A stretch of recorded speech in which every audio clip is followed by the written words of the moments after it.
रहम नजर करो अब मोरे साईं, तुम बिन नहीं मुझे माँ बाप भाई। रहम नजर करो, रहम नजर करो।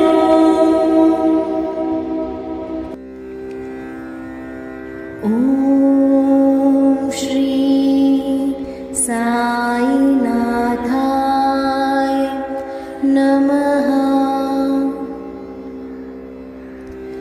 आप सुन रहे हैं श्री साई सच्चरित्र। श्री सच्चिदानंद सद्गुरु साईनाथ महाराज का लीला चरित्र। बाबा की इच्छा से ही आप ये सुन रहे हैं, क्योंकि बाबा की कृपा दृष्टि आप पर है। बाबा हंस के आपको आशीर्वाद दे रहे हैं, ऐसा दृश्य कल्पना कीजिए और उनका स्मरण कीजिए।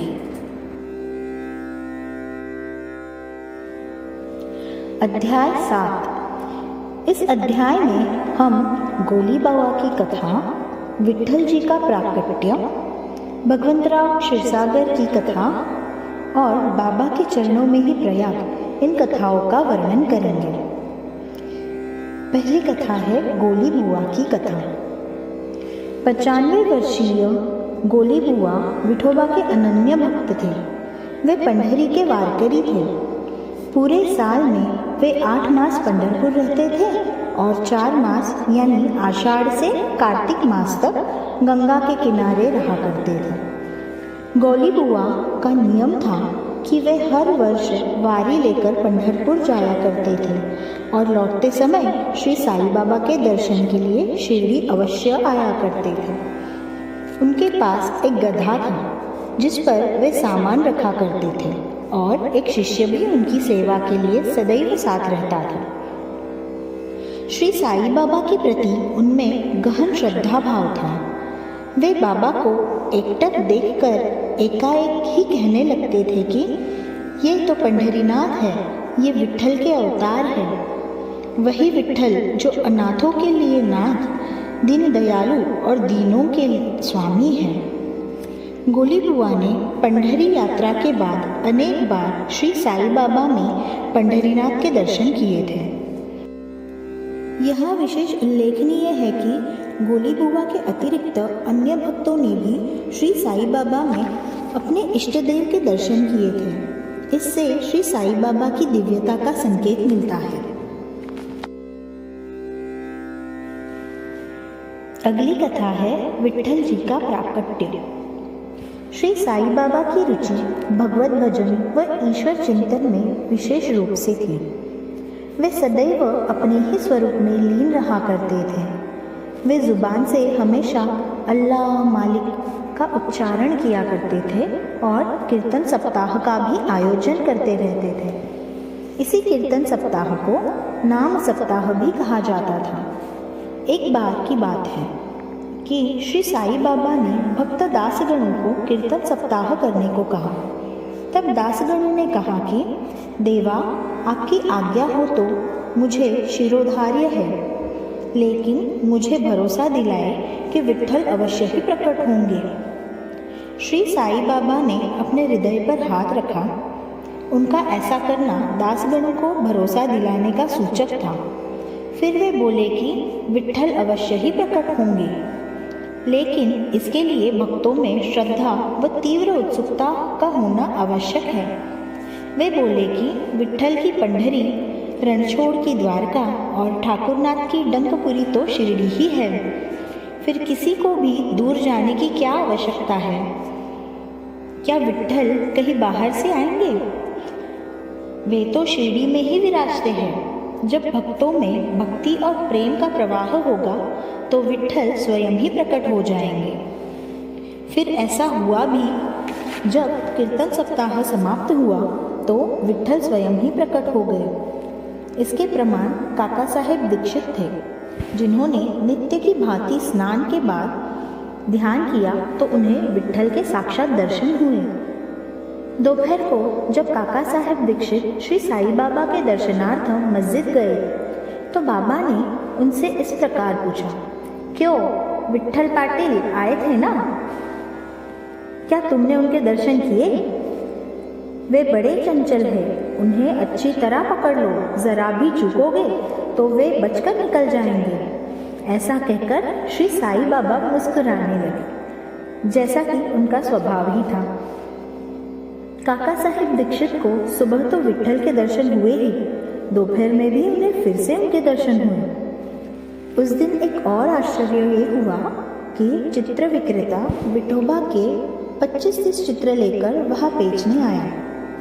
वे चित्र ठीक वैसे ही थे जैसे काका साहेब दीक्षित को ध्यान के समय विट्ठल के दर्शन हुए थे। चित्र को देखकर और बाबा के कथन का स्मरण कर काका साहेब को बड़ा आश्चर्य हुआ, साथ ही बड़ी प्रसन्नता भी हुई। फिर उन्होंने चित्र विक्रेता से प्रसन्नतापूर्वक एक चित्र खरीद लिया और उसे अपने देवघर में प्रतिष्ठापित कर दिया। अगली कथा है शिरडी ही द्वारका। श्री साईं बाबा ने शिरडी को द्वारका कहा है, जो सार्थक भी है, क्योंकि दक्षिण में पंढरपुर भगवान श्री कृष्ण का प्रसिद्ध स्थान है और शिरडी पंढरपुर की परिधि में ही आता है। इस बात को ठाणा के अवकाश प्राप्त मामलतदार श्री वी ने काफ़ी खोजबीन करने के बाद प्रमाणित भी किया है। अर्थात जहाँ 4 वर्णों को चारों पुरुषार्थ की प्राप्ति हो, वह स्थान विद्वानों की दृष्टि में द्वारका या द्वारावती है। शिरडी में श्री साईं बाबा की मस्जिद भी चारों वर्णों के लिए सदैव खुली थी, इसलिए शिरडी को द्वारका कहना सर्वथा सार्थक है। आगे लेखक ने भगवंतराव क्षीरसागर की कथा का वर्णन किया है। भगवंतराव क्षीरसागर के पिता विठोबा के अनन्य भक्त थे। वे हर वर्ष वारी लेकर पंढरपुर जाते थे। श्री साईं बाबा को भी विट्ठल पूजन में गहरी रुचि थी। यह इस कथा से स्पष्ट हो जाता है। जब गोली बुआ का निधन हो गया तो उनके पुत्र भगवंतराव ने वारी, पूजा, श्रद्धा आदि कर्मों को त्याग दिए। एक बार जब भगवंतराव शिरडी पहुँचे तो श्री साईं बाबा ने उनकी ओर देखते हुए अन्य भक्तों से कहा कि इनके पिता मेरे घनिष्ठ मित्र थे, इसीलिए मैंने इन्हें यहाँ बुलाया है। इन्होंने विठोबा को भोग न लगाकर उन्हें भूखा मार दिया है, इसीलिए इन्हें यहाँ आने की मैंने प्रेरणा दी है। अब मैं इन्हें जबरन पूजा में लगा दूंगा। अगली कथा है बाबा के चरणों में प्रयाग।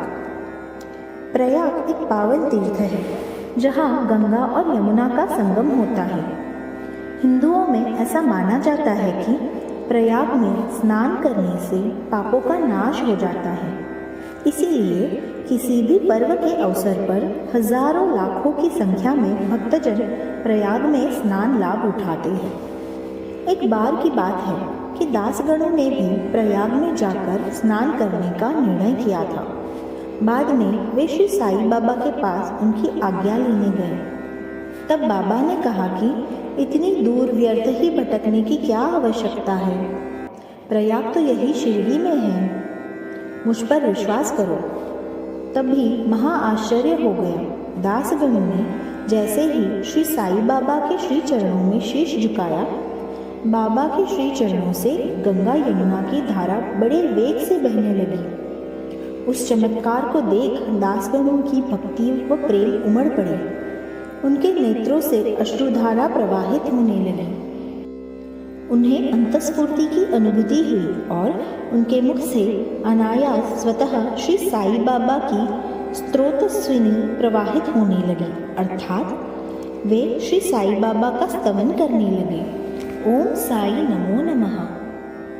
अध्याय 7 संपूर्ण हुआ। सद्गुरु श्री साईनाथाय चरणार्पणमस्तु।